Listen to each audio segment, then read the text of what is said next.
keep his people. To keep that stone wall. Right?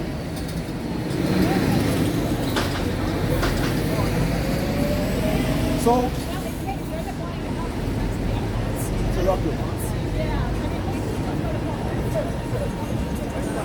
right, so, brothers got anything?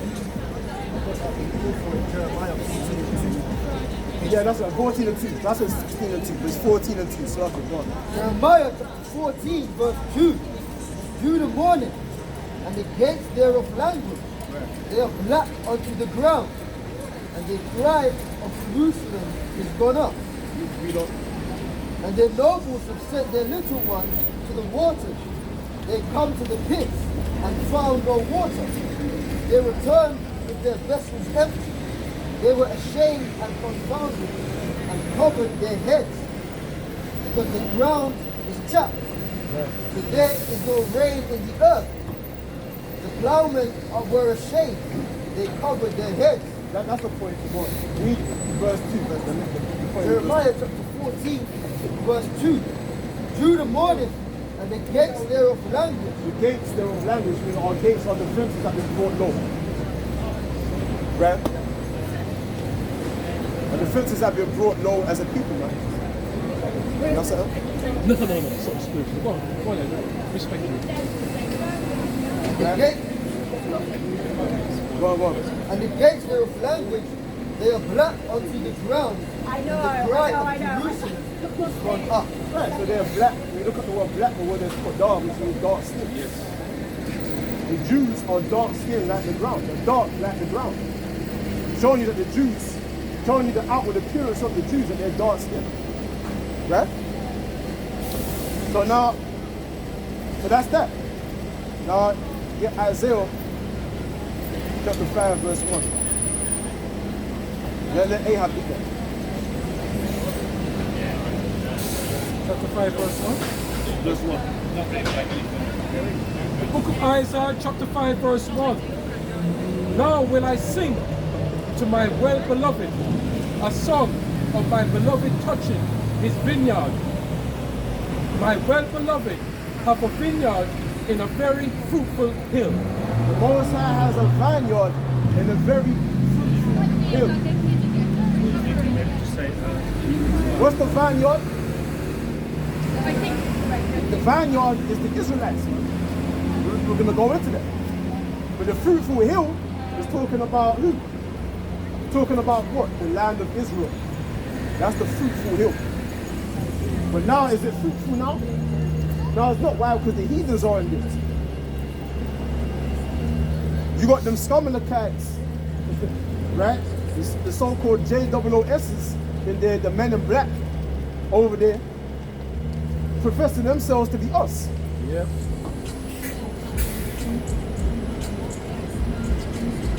You got Palestinians, you got all kind of other nations there. Come on. Verse 2. And he fenced it and gathered out the stones thereof, and planted it with the choicest vine, and built a tower in the midst of it, and also made a winepress therein.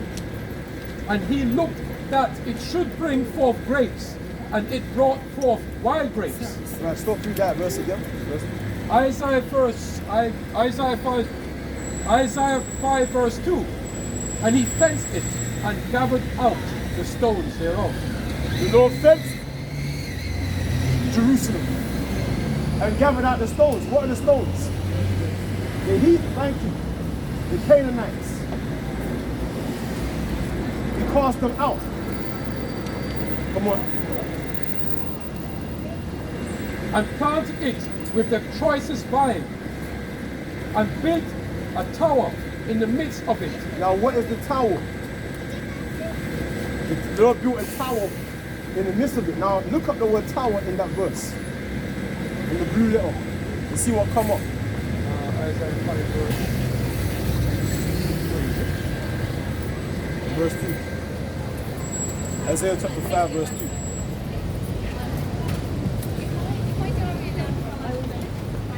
Close out soon.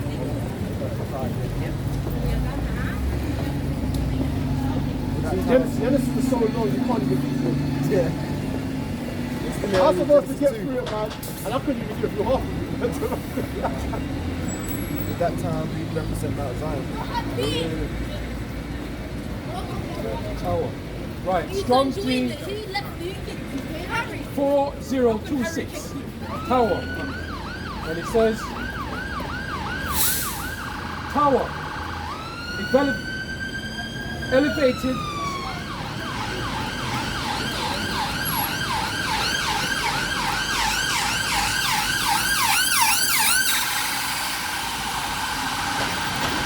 It says tower, elevated stage, pulpit, raised bed.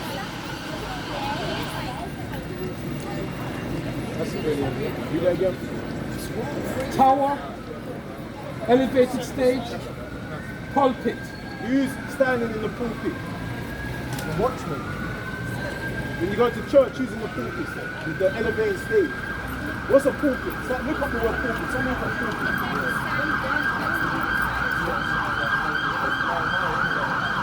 Look at the word pulpit. And it's true. I just said that's true because when you go to churches, it's on a stage, and then you have the pulpit on it. You know what I mean? So that's what it calls is. Yeah. Brother is right, but I want to get into that word. Okay. Yep, the word pulpit, and it says here, a raised platform. Whatever I read, that's one of the definitions of pulpit going. A raised platform from which a speaker addresses an audience or delivers an oration, especially in Christian churches. From the Latin pulpitum, which means a raised structure with preachers stand on. Preachers. So it said the Lord put a tower in the midst of the vineyard. So it means who? The prophets, man. And also I put the watchmen. Because when I say I will stand upon my tower and I will watch the sea. I said watchmen upon that roof. Yeah, something like that. There's that, but there's I should wait to see what my Lord says. Yeah, I will stand upon my watch or something like that. Because you have the watchmen on the watchtowers, man. Right? And those men, listen, man, the prophets were the leaders, man. And they always came in the name of who? The Lord. That's what it says, the name of the Lord is what? A strong tower. So part of that tower is the name of the Lord. So who came in the name of the Lord? The prophets, man. 1 Samuel chapter 9 and 9. Before time in Israel, when a man went to inquire of the Most High, thus he spake, Come, and let us go to the seer. For he that is now called a prophet was before time called a seer. Seer. Where did he see fish from? From the watchtower. Right? So it says, I will stand upon my watch. That's it also lucky.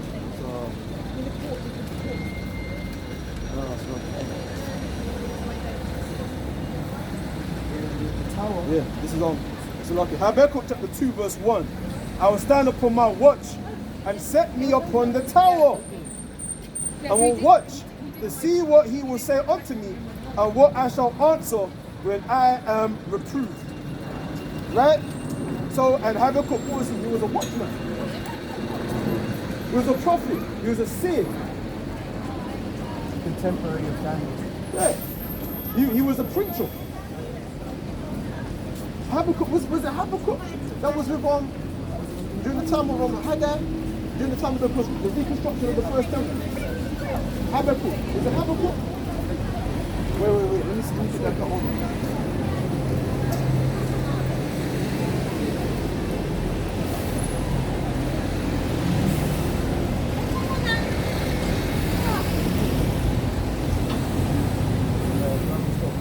No, it was Haggai and Zechariah. Oh yeah, Haggai.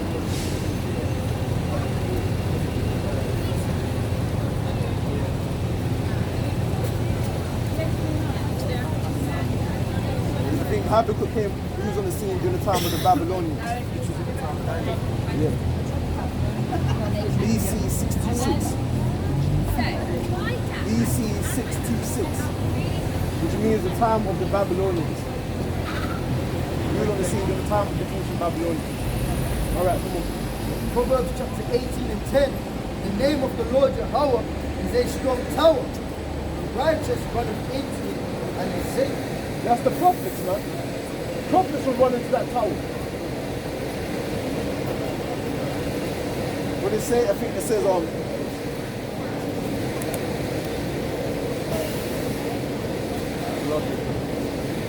think in the Hebrew series, Shemaiah. This Ecclesiasticus 17, verse 10. And the elect shall praise his holy name. So the righteous that run into, that's the elect, man. Right?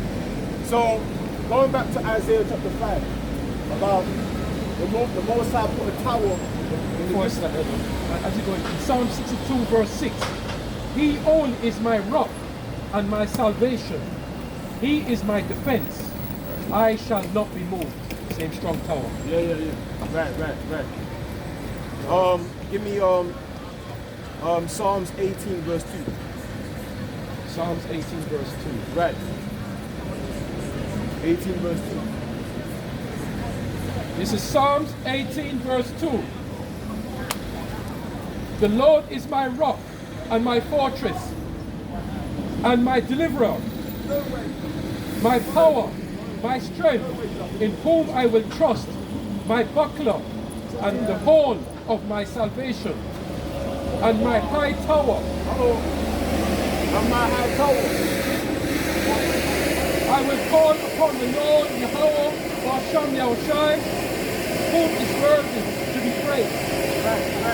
So there you go. Just answer yourself. Right? So shall I be saved from my enemies. Right. Let's go back now to Isaiah.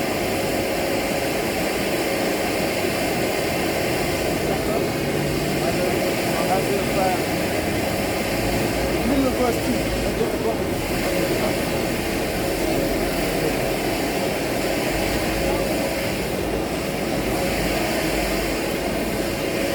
Isaiah 5 verse 2. Say again. Middle of verse 2. Middle of verse 2. And built a tower in the midst of it, and also made a winepress therein. And he looked that it should bring forth grapes, and it brought forth wild grapes. What are the wild grapes? Idolatry, man. Wild grapes. Wild philosophy, strange doctrine. Come on. Verse 3. And now, O inhabitants of Jerusalem and men of Judah, judge, I pray you, betwixt me and my vineyard. What could have been done more to my vineyard, that I have not done it in it? Wherefore, when I looked that it should bring forth grapes, brought it forth wild grapes. Yeah. And now, go to.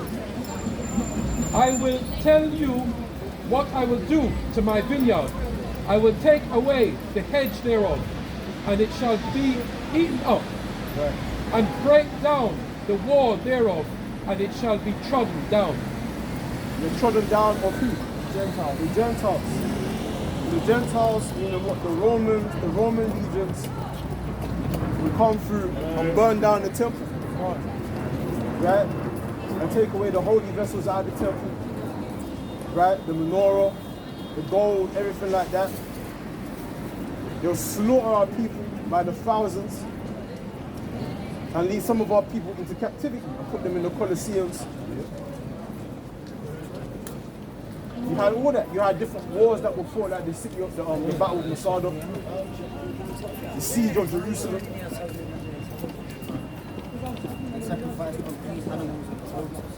Right, they did that during the time of the Greeks.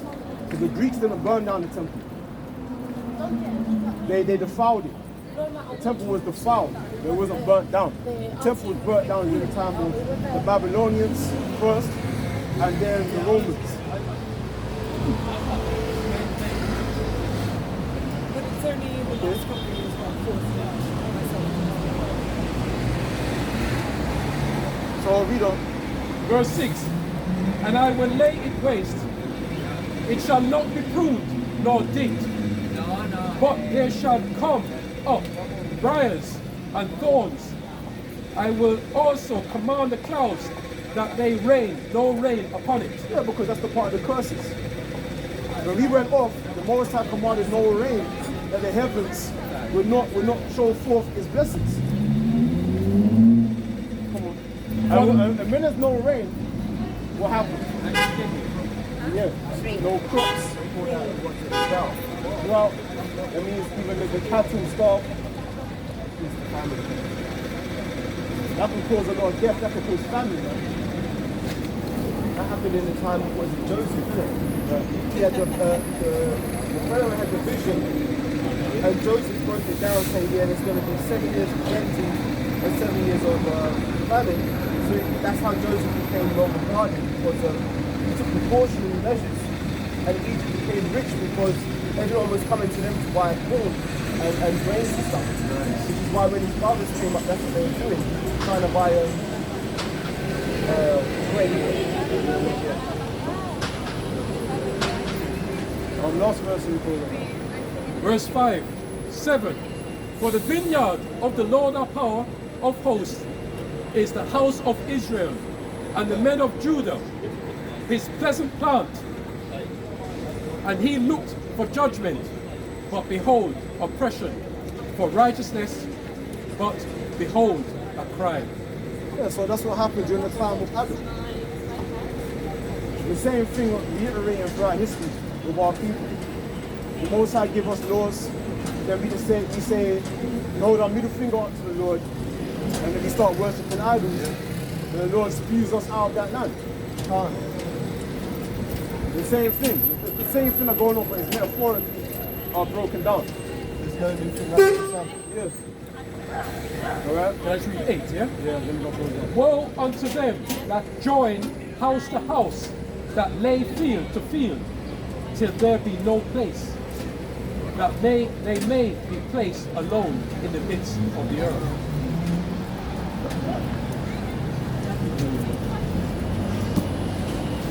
That, we're going to say, Barakah Yahweh, Barakah Yahweh Shai, Barakah Yahweh, Barakah Yahweh Shai, Barakah Yahweh, Barakah Yahweh Shai, Barakah Yahweh, Ba'ashem, Yahweh Shai, Ba'ashem, Barakah Kudash.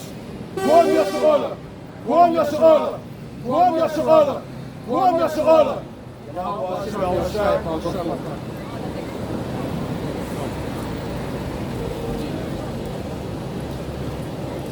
To the one.